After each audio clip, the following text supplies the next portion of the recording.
Nous sommes ici en plein cœur de Paris, en ce lieu symbolique que sont les colonnes de Buren, pour une action menée par Agir pour l'environnement contre la mise en ligne de l'EPR de Flamanville pour 2025.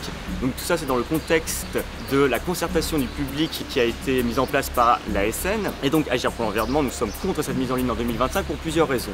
Mais une des raisons les plus importantes, c'est qu'il y a des dysfonctionnements qui ont été trouvés dans la cuve du réacteur. Donc des dysfonctionnements qui ont été trouvés en 2014, elle devait être changée en 2018 puis en 2023. Et maintenant, EDF a réussi à mettre sous pression l'ASN pour faire changer cette cuve en 2025 parce qu'il y a déjà plus de 12 ans de retard, le PR coûte maintenant 19,1 milliards. Cette cuve, si on la changeait en 2023 avant la mise en ligne de Flamanville, elle ne subirait pas de radiation.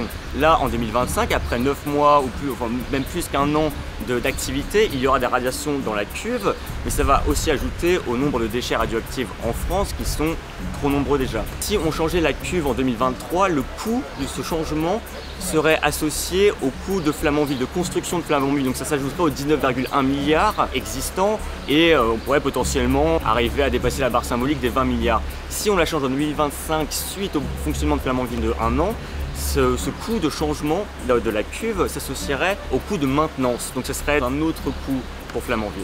Et c'est pour ça qu'Agir pour l'environnement a mené à bien cette action pour sensibiliser l'opinion et le public et pour qu'elle puisse activement participer à la concertation du public mise en place par l'ASN.